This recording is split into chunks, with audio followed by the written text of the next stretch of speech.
Hi, I'm Michael Starr, Diaspora Affairs correspondent for the Jerusalem Post, and I'm joined today by Shabbos Kestenbaum, a Harvard alumni and activist for Jewish affairs. Shabbos, welcome to Israel, first of all. You just arrived. You came straight from the airport to here. What's it like being in Israel? Yeah, first of all, thank you for having me. And yes, straight from the airport, Jerusalem Post gets the attention it deserves. It's really great to be here now more than ever. And that's sort of been the theme, not just of the last few days leading up to this conference, but also the last year.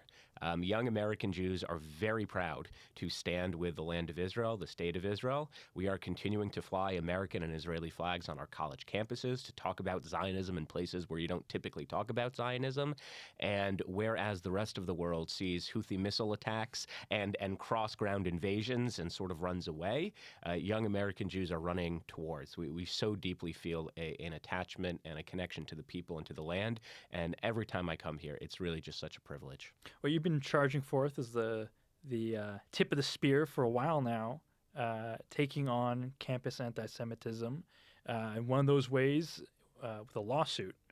Can you tell us a little bit about what is going on in Harvard with just in general anti-Semitism wise? Because I understand there's still professors that were involved in campus that are teaching. What's the current status? Yeah, I mean, I literally just posted this on my social media. There is a new class being taught for the fall 2025 semester called Palestine, a 1,000-year history, which is news to me. But more than the political biases, what is perhaps most damning is the class is being taught by 3 professors, all of whom took part in the illegal encampments at Harvard University. So rather than facing discipline or suspension or any type of consequence or accountability for their actions, instead Harvard is rewarding them with their own class. And that's really been the story of the Jewish experience, not just at Harvard, but across so many college campuses in the United States, of a double standard.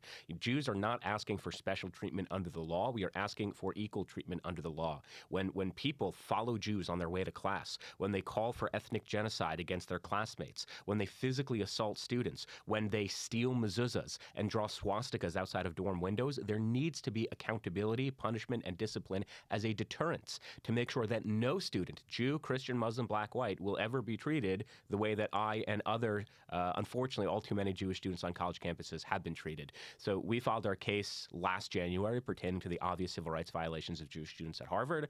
They filed 2 separate motions to dismiss with prejudice. They're in court right now trying to argue for a 3rd dismissal. And it bothers me to no end that American Jewish students had to do this. So I don't think the word is proud or happy, but our judge, Judge Richard Stearns of the Federal District Court of Massachusetts, he issued a 25-page scathing ruling against Harvard in July, writing in part, quote, "The facts as pled show Harvard failed its Jewish students, and we are the first case in American history pertaining to the civil rights violations of Jewish students on a college campus that's actually going to trial. It's never happened before." And Harvard made pretty futile attempts to try to settle with us, certainly after President Trump was reelected, because they're scared of the federal response, as they should be. And my answer to my lawyers and to Harvard's lawyers is, unless you are interested in major structural reforms to make sure that this cannot happen again, please lose my number, because I'm not interested in a negotiation. I'll see you in court. So if I remember correctly, and correct me if I'm wrong, part of Harvard's argument was that they had developed this inquiry into anti-Semitism, and so the settlement was no longer really valid because they were addressing the issue. Is that correct? Yeah. Why? Well, why it's correct that that's judge... what they argued. It's incorrect that makes sense. So they argued in court repeatedly that our claims were premature because we have an anti-Semitism task force and they'll handle it. Well, there are 2 things to note. Number one, the Harvard Anti-Semitism Task Force is a second iteration of a previously failed task force called the Anti-Semitism Advisory Group, which was equally useless.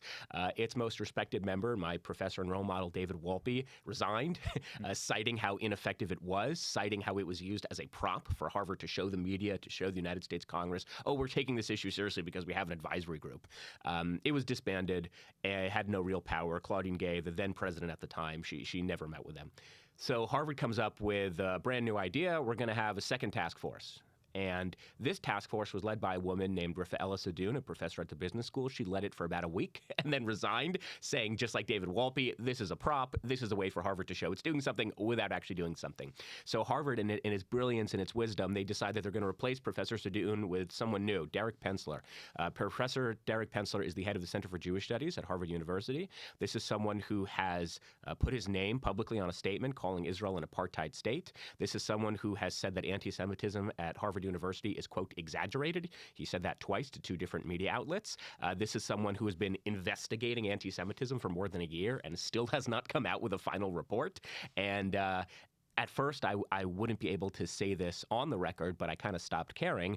He's actually relieved that our lawsuit is making the inroads that it is, because the IRA definition, the International Holocaust Remembrance Alliance definition of anti-Semitism, which equates anti-Zionism with anti-Semitism because it obviously is the same thing, is something that Harvard has been willing to adopt in response to our lawsuit. And Derek Pensler is relieved because he didn't want to be blamed for it. He didn't want to be held responsible for the guy who brought in IRA. So he figured better the blame goes to the Kestenbaum kid. So the anti-Semitism task force is useless. It is ineffective. And as I said, it's a way for Harvard to pretend they're doing something without actually doing something. The only way that Harvard, Columbia, Penn, NYU changes, it is litigation, it's federal funds being withheld, it's university endowments being taxed, and most critically, this is where the Jewish community comes in, it is, if you're a donor, if you're an alumni, stop giving immediately.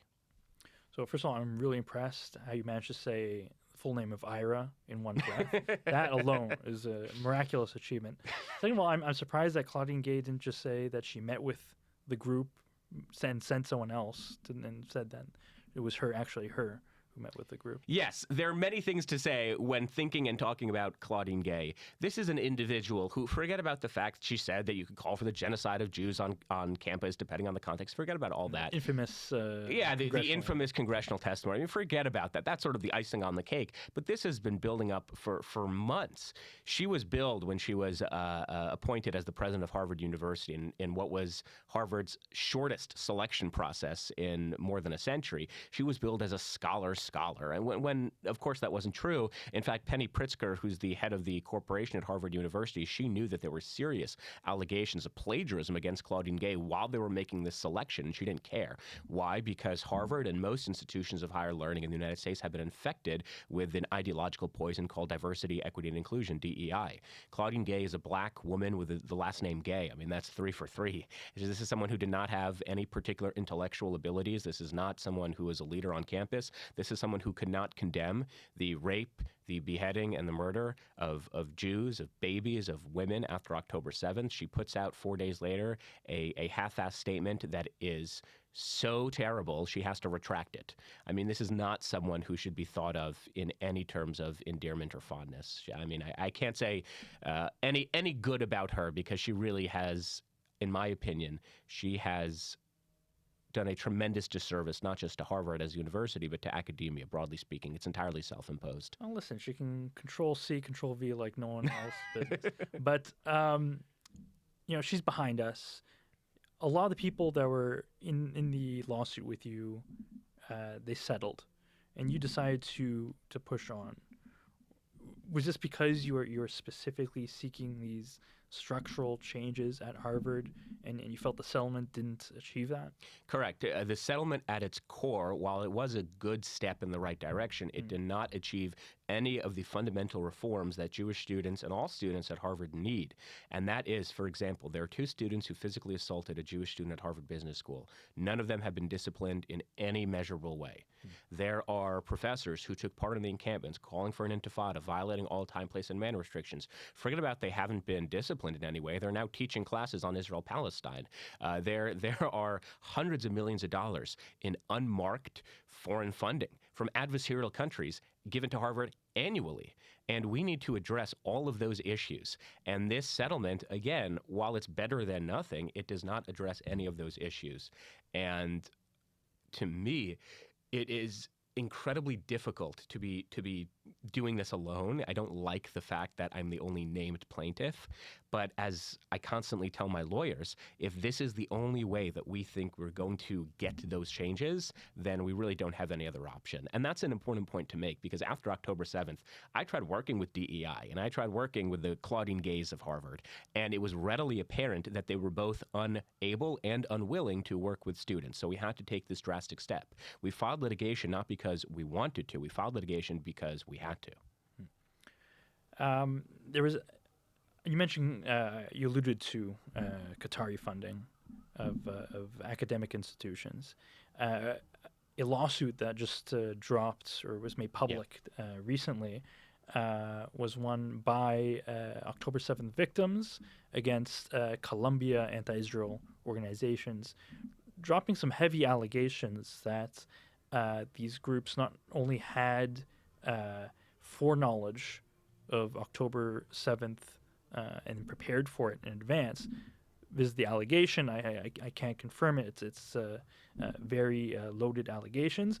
And the other element was one of the plaintiff's former hostage said that his Hamas captors told him that they had operatives on American universities and pointed to and showed him pictures of the Columbia protests and the and articles about the protests as well. So it's very shocking stuff for a lot of people.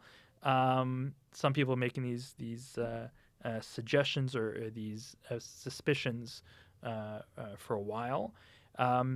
But have you guys seen anything on Harvard that have raised similar suspicions? Yeah, of course. Well, first, before we even get to the lawsuit, Biden's own National Security Council in May, I believe it was, they released their own report after a 6-7 months long investigation that clearly showed that the IRGC, the Iranian Revolutionary Guard Corps, was funding civil unrest in the lead up to the American national election.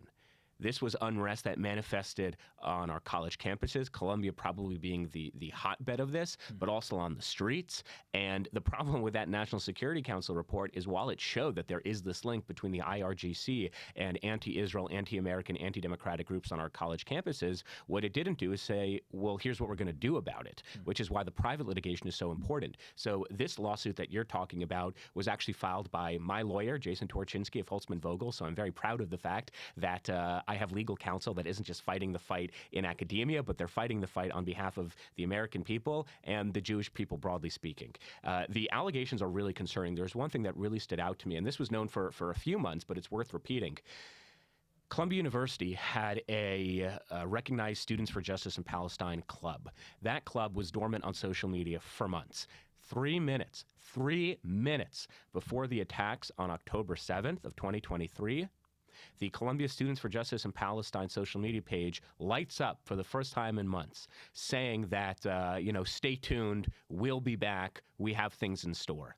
So while there are allegations as to where that post came from, what was the behind the scenes that led to that post, what is not an allegation, what is objective fact, is the Columbia University Students for Justice in Palestine, for the first time in months, was posting mere minutes before the October 7th attack saying, get ready. That is a concerning fact, and you don't have to be Jewish, you don't have to be pro-Israel, but you do have to be concerned about the nefarious adversarial foreign funding that is infecting our institutions of higher learning, represented no greater than Columbia University. As it pertains to Harvard, a significant amount of the student body, roughly 20 to 25% of the undergraduate population, are international students. That number is a lot higher when you look at just graduate students. There's nothing wrong per se with having international students. If they believe in our democratic values, if they believe in the American way of life, then we want educated, talented people to be on our universities. The problem is a significant amount of the civil unrest and the unrest on our college campuses, including Harvard University,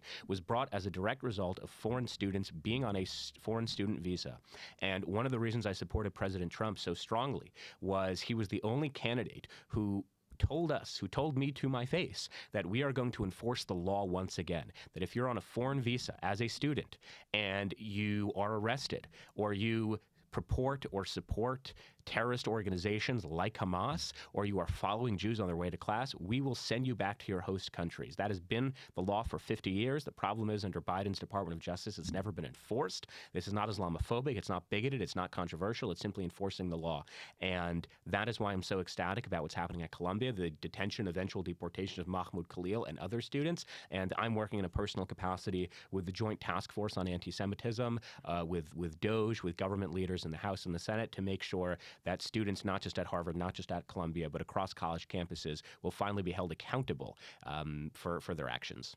So you're working with the task force, so maybe you might be a little biased in this regard for this question, but how do you think the Trump administration is doing so far in meeting its promises to you? Is it doing enough? Is there, what would you like to see done? Yeah, my only criticism is the federal task force, they withheld roughly $400 million from Columbia University. That was meant to be $3 billion. So that's my only critique. Go with a chainsaw.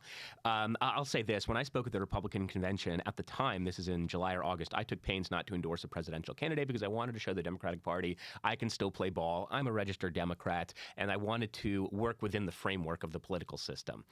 I'll give you one quick anecdote. We helped accompany President Trump to the grave of the Lubavitcher Rebbe for the one-year anniversary of October 7th. You know who was invited to come as well? Kamala Harris. She said no. So we said, okay, fine, come a different day. When Trump isn't there, she said no. I went to the Democratic convention. I didn't speak, but I was there in person. And I went to Democratic political operatives, and I said, fine, you don't want me to speak because you think I'm a MAGA fascist? I don't need to speak. I gave them a list of young progressive Jewish students on college campuses who've been victims of anti-Semitism, who've been victims of discrimination. I said, have one of them speak. Why should it be that the Republican Party are the only ones talking about combating anti-Semitism? And they said no. So at a certain point, there needs to be some recognition in the American Jewish community that politics are exclusively transactional. And if a certain party does not want to support us, that is their prerogative, but we are not going to support you back. So why was I so vocal later on about supporting President Trump was because I basically had like 3 or 4 demands, and that is deporting the foreign students who violated a foreign visa, withholding federal funds to anti-Semitic and anti-American universities, reinstilling patriotism into our school system once again, and taxing university endowments. And after only 3 months of being in the White House, Trump and his administration have accomplished 3 of those 4 things. And I believe it's a good first step, but it's not enough. They recognize it's not enough.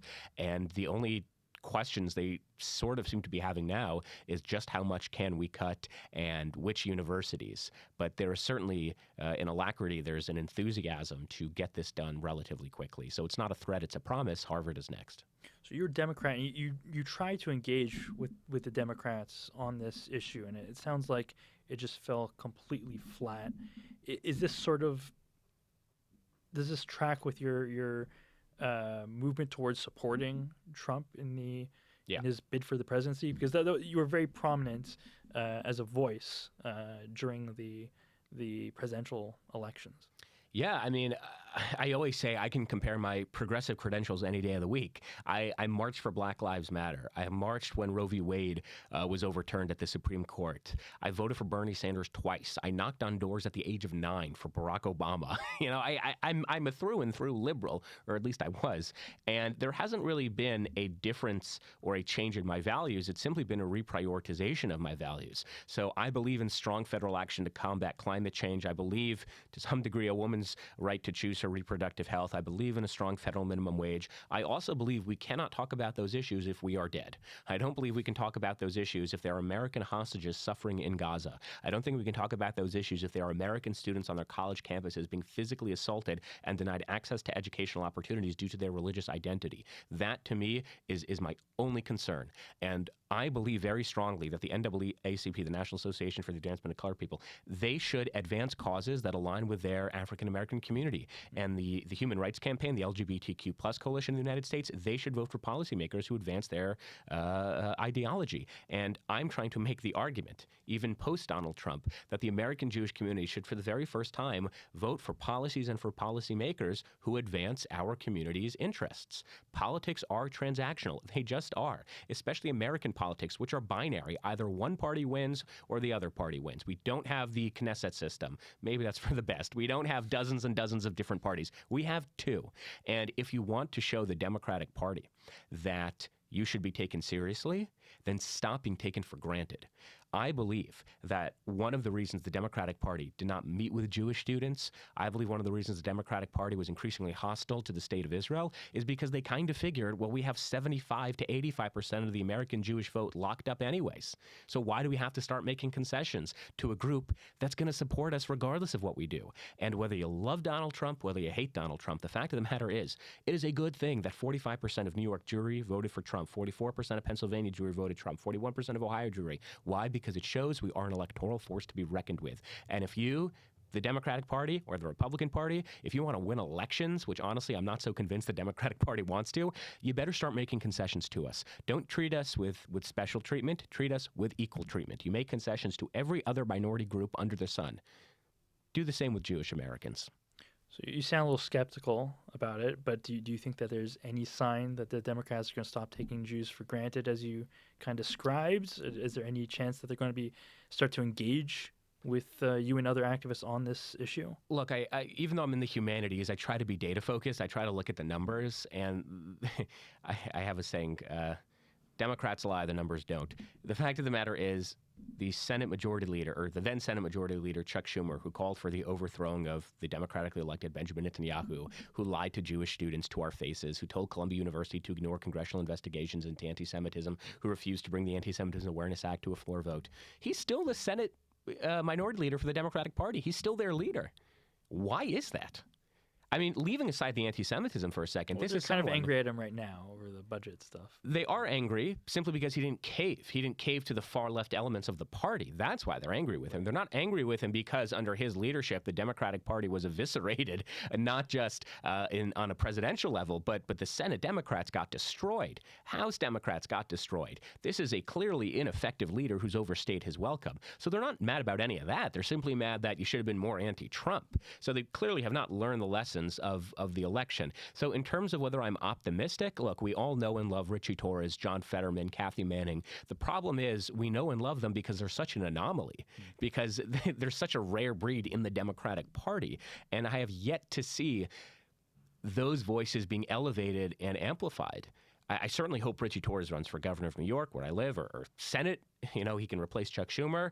But that would be a loss in the House of Representatives because he really is an anomaly. And I wish I can identify other strong, vocal, no-nonsense, pro-Israel, pro-Jewish Democrats who can match his energy, and I really can't. We certainly have some successes. You know, George Latimer, who replaced Jamal Bowman in Westchester, which, you know, I helped campaign for. I think that's a good step in the right direction, but quantitatively and qualitatively, it's not enough just yet. So I'm happy to come back on this podcast in 6 months and give an update and be more optimistic, but at least the way things are headed now, I don't see too much of a reason to be optimistic. I mean, even the Jewish Democratic Council of America, the JDCA, they have refused to learn the lessons of the election. They have refused to acknowledge that American Jews are abandoning the Democratic Party in record numbers. They refuse to talk about the problem of anti-Israelism in the party. And unless we're willing to have those conversations, the problems will continue to compound. What do you think is more likely? Jamal Bowman gets better dance moves or the Democrats wake up? Oh, man. Well, as someone who voted and volunteered for Jamal Bowman, but I'm repenting, so don't hold it against me. You know, you don't have to answer the question. They're saying Jamal Bowman is floating with the idea of running for Richie Torres' seat, which is that's my congressional district. So that'll be interesting to see how that plays out. Of course, we will mobilize against Jamal Bowman in any way we can, but I do think it's actually quite likely because right now he's a paid shill for Mehdi Hassan's Qatari-funded program, which I can't imagine is like a long-term solution for him. You're talking about lone voices against anti-Semitism, against anti-Israel activity. You're here in Jerusalem, in Israel, for the Diaspora Ministry's anti-Semitism conference. Why was it important for you to come, and what do you think you're going to get out of the conference? Sure. So I was in Israel about a month ago with the foreign minister and the foreign ministry, and we talked about concrete ways that we can change the narrative or take back the narrative concerning Israel's reputation, not just on the international stage, but more specifically on college campuses. Why do we care about Harvard, Columbia, Penn, UCLA? Why do we care? Because unfortunately, those are institutions that purport to train the next generation of American leaders. And by and large, they're kind of right. It's not an exaggeration at all to state, statistically speaking, I probably sat in a room with a future congressman, senator, even president of the United States. And if these are America's future leaders who are being indoctrinated to hate the West, to hate Israel, to hate the Jewish people, we have a profound problem. So I went to Israel last month with the foreign ministry to practically and pragmatically try to solve some of these issues.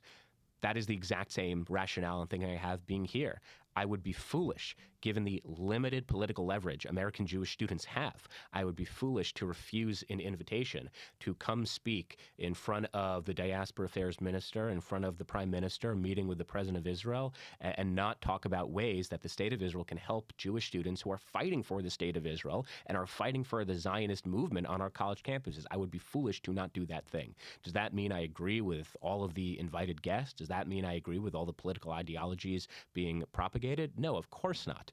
But unity does not mean uniformity. Unity recognizes that although we may have differences of opinion, we are ultimately all on the same team. We want what's best for the State of Israel. We want to continue to see a thriving Zionism. And yeah, we want to see American Jewish students being protected on their college campuses. So that's why I am here. It's an honor to be here, and I look forward to saying that exact message to those dignitaries.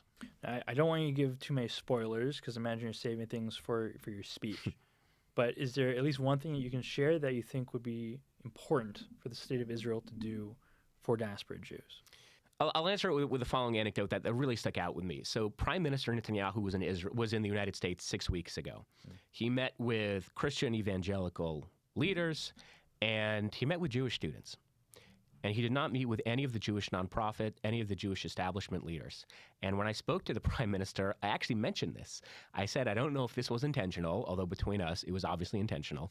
But it's not going to be between us. Between us and everyone who listens to the Jerusalem Post podcast. You heard it here first. It's obviously intentional, spoiler alerts.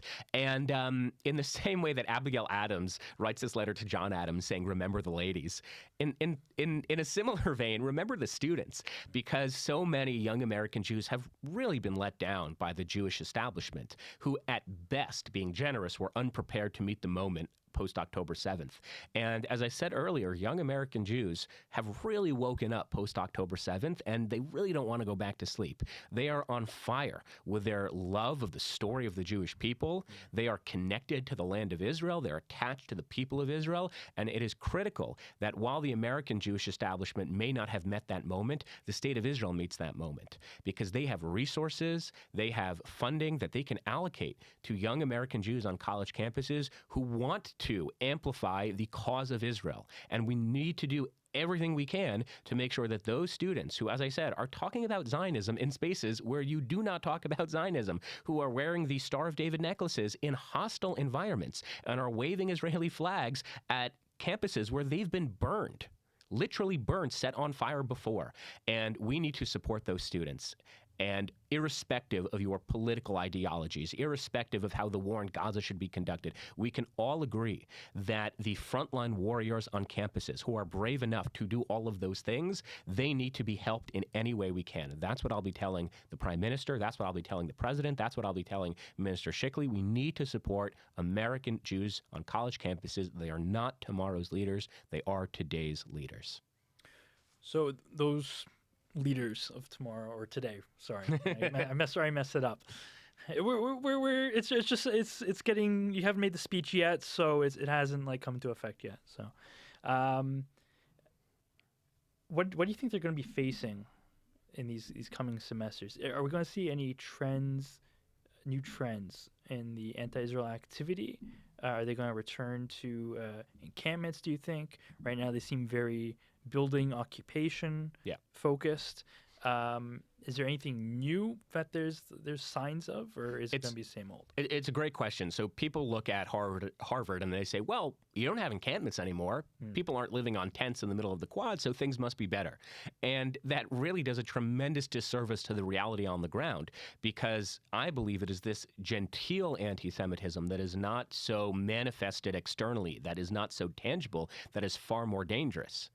And it is that genteel anti-Semitism that manifests through classrooms, through the curriculum, through this class that I just mentioned, Palestine 1,000 Years, that starts the story of Palestine from the Islamic conquests of the land of Israel, that does not talk about the 3,000 uninterrupted years of Jewish inhabitants in this land, that does not talk about the expulsion of the Jews from this land, that only talks about Jewish migration to Palestine from the 19th century onward. I mean, that is a profound problem, and it's being taught by professors who took part in the encampments, who we have video of calling for an intifada.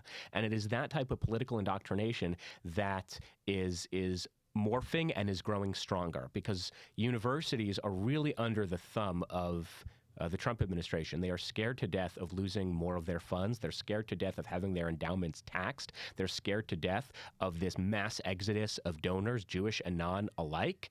And if they can crack down on the encampments, that's one thing, but they'll simply evolve it, or they'll transfer it to the classrooms. They'll transfer it to professors who are concerned about activism and not education. And that's what we're seeing throughout. What you will also start seeing as the Trump administration starts ramping up its detention and eventual deportation of foreign students who violated the law, you'll start seeing lots of protests. I mean, you already have at Columbia, but that will cause nationwide unrest. April 1st is a day in which the National Students for Justice in Palestine is calling for a day of rage in response to the detention of Mahmoud Khalil and other lawbreakers. So you will see mass unrest. Will it look like the encampments? Probably not. But the anti-Semitism, the anti-Westernism, the indoctrination, it is all still there. Something I've never understood with Western governments is the allowance of mass organized vandalism.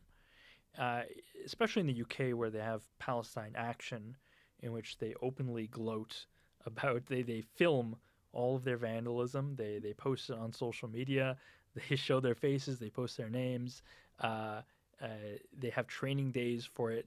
It's ridiculous. In the US, they're a little bit more limited. They call themselves, they have a spin-off called Unity of Field, and they post anonymous submissions that are definitely anonymous, and they don't know where they're coming from. But Quad itself and other coalitions and other SGB factions, they're organizing vandalism. They're organizing these events in which damage to property, people getting hurt, intimidation, harassment is part of the process. It's part of their strategy. It just seems insane to me that these groups can get away with that. I feel like any other movement, any other organization would get labeled a terrorist organization, and that would be dumb. Yeah, I'll make 2 points. One is we believe in equality under the law. We believe everyone is equal under the law. So if you violate laws, there should be consequences. I do not for the life of me understand why there's this Palestine exception that you can send police officers to the hospital, you can smash university buildings, you can call for the eradication of Western civilization, but so long as you do it in the name of Palestine and in the name of Hamas or the Houthis or Hezbollah or Iran, you get a free pass. You get to do it. Everyone should be treated equally under the law, which is why Mahmoud Khalil is getting his due process. He's not being deported outright. He is going through the court system, and it will be made very clear that he violated the terms of being here. So the Palestine exception is simply remarkable. The fact that they can get away with anything, they can cause maximum destruction without expecting a single disciplinary action in response. You know, Martin Luther King Jr., who of course was the epitome of social justice, someone who really put his money where his mouth was. He knew what the consequences would be of his activism. You know, it was called a letter from a Birmingham jail, not a letter from a Birmingham hotel. He knew what the consequences would be. Gandhi knew what the consequences would be. These contemporary social justice activists who are masquerading as pro-Hamas puppets, they want maximum destruction with zero accountability. And the moment a student who threw a rock through a dorm window is suspended for like a day, all of a sudden it's racism, and all of a sudden it is cracking down on free speech, and all of a sudden things are just so terrible. I mean, grow up or grow a pair.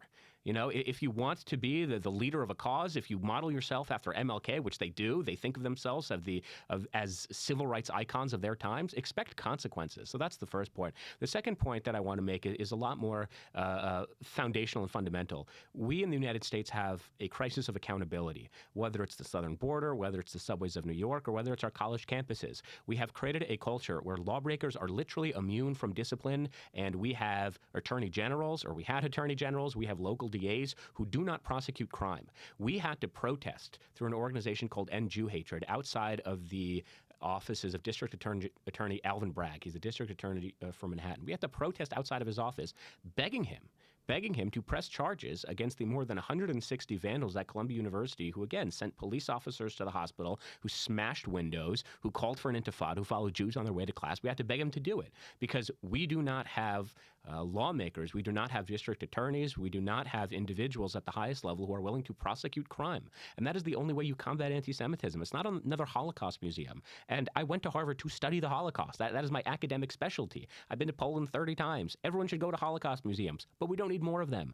We don't need another major combating anti-Semitism gala, because they're good and the steak will taste just as fine without your $18,000 donation. What we do need is just to prosecute crime. It's really not rocket science. When someone throws a rock through a synagogue, do not send him to a Holocaust museum. A, that gives him good ideas, and B, that does nothing to fundamentally alter the problem, which is he committed an offense. Punish him as a result, and that will create deterrence. But we don't have deterrence, and we in the American Jewish community have to have a transformative paradigm shift where we recognize just treat us the same way you treat anybody else. If someone violates the law, there needs to be consequences. It is literally that simple. And I'll make this really last point. I'll be brief. When Russia invaded Ukraine in February of 2022, I went to Ukraine. I volunteered with refugees, tried getting them into Poland legally, and I met an Irishman who is a volunteer for the Foreign Legion, which was the Ukrainian army division for foreign fighters who wanted to come. And he told me, we're so lucky that the Russians are our enemies. And I didn't know what he meant. This was a week or two after Russia started fighting, so early March. And he said, yes, we're so lucky Russia are our enemies because they are simply incapable of taking land. They're simply incapable and incompetent when it comes to military strategies. We're so lucky that of all the people who could have invaded us, it was Russia. And leaving that notion aside, I do think he's touching upon something that is pretty analogous to our situation. We are so lucky that the ideological adversaries of the Jewish people in the 21st century are people like Students for Justice in Palestine, Unity of Fields within our lifetime, because these are individuals who are incapable of passing an American flag and not setting it on fire. These are people who make the case so easy for us. We as Jews say it's not just a Jewish issue, it's an American issue. And then you have people like Mahmoud Khalil calling for the eradication of Western civilization who make our case for us. We're so fortunate that our enemies are some of the most intellectually challenged, moronic, low IQ people you could have possibly assembled. These are people who burn American flags, who assault American police officers, who take down the posters of American hostages in Gaza. We do not, as the Jewish community, need to make the case because they do it for us. Final question. Do you have any recommendations, any advice for students that might find themselves in a situation similar to yourself or in general experiencing anti-Semitism on campus? Yeah, I speak besides a lawsuit. Yeah, exactly. Sue 'em. I speak with students every day, and it's the greatest part of my job, connecting with students, being a resource for them. I just spoke at the Combat Anti-Semitism Movement Conference yesterday, in front of 400 students, and that's where I get the most excited, the most animated, because as I said, they are not tomorrow's leaders, they are today's leaders. The things that they have gone through are horrific, but more important, their response has been so admirable, has been so heroic. And my advice to them is to recognize that they did nothing wrong. They have no one to apologize to. They have nothing to apologize for. They are part of a 3,000-year-old story. It's a story that's often tragic, that does not always have the happiest ending, but is a story that is miraculous, that is beautiful, and what a amazing opportunity that you get to be not only a central figure, a central character in that story, but the Jewish people today are facing their greatest existential moment since the Holocaust. Lives are on the line. Movements, ideologies are on the line. And what an incredible opportunity as young people that you get to put your mark on history, Now more than ever, this is a moment, and this is what I told the 400 students yesterday. This is a moment in time where you will be telling your kids and your grandkids, this is what I was doing when the state of Israel was under attack. This is what I was doing when Jewish Americans were being denied access to education. This is what I was doing when the Zionist movement was facing perilous challenges. I can't think of anything more amplifying, more encouraging than that. So my advice to Jewish students is recognize you are part of an incredible story. You are not doing this alone. And I'll close by saying this. I often say this story. I speak a lot. It's kind of my job. And I was in Miami a few months ago, and it's Miami, so the average age of the audience is deceased. And as I'm giving this talk, a woman raises her hand. And I get a little hesitant because I get death threats, weekly from the far left and the far right. I'm very bipartisan. Wait, she raised her hand? Sorry? Kind of like a... Oh, no. It was not a salute. It was an actual raising her hand. Okay. But I get death threats, very bipartisan. Both sides don't like me. And I get publicly criticized. So it's not a good sign in the middle of a speech when, someone raises their hand and says, I want to add something. And this woman gets up. This is like 2-3 months ago in Miami. And she says, my name is Regina. I'm 102 years old. I'm a survivor of Majdanek. I'm a survivor of Bergen-Belsen. I'm a survivor, and I fought in the Warsaw Ghetto Uprising. We will get through this, she says, because we've gotten through it before. And I am here to tell you and to tell all of your listeners that the Jewish people will get through this because we've gotten through it before. We are standing on the shoulders of giants. We are standing on the shoulders of people like Regina, of the young men and women of the Israel Defense Forces, of the Jewish students on college campuses who, in response to being told to go back to Poland, in response to having swastikas drawn outside their window, have put on a bigger kippah, have tucked out their Star of David necklace, have said, this is my story, this is my people, and put me in, count me in, coach. That is the story of the Jewish people, and what a source of pride that I get to play a role in that story. I think that's a great reminder for all those students and who are the leaders of today, and everyone else who's experiencing anti-Semitism and combating against anti-Israel radicalism. That they are the giants of today, and they're laying down the groundwork for people in the future. Someday it'll be them that people are standing on the shoulders of. So salute to you and everyone else who's laying those foundations. And people can find you on X. Yes. Follow me on X. Follow on X. Douglas Murray follows me, so that's. I think he's coming to the conference. I'll give you a follow. Guy, your less Ashkenaz inclined friends, they call you Shabbat. When I'm in Israel, like when I order at Burger's Bar, I'm Shabbat. Okay. And I say, Noladati b'yom ha-Shabbat, az horim shali karuli Shabbat. Well, everyone, Shabbat has come early to Israel, and we'll call it a weekend. You can catch them at the Anti-Semitism conference on Thursday, and have a great day. Thank you very much. Thank you. Okay. This was awesome. That was fun. Thank you. Yeah. Thank you for having me. This was a really pleasure. great. Thanks again for coming straight from the... Yeah. No, this was...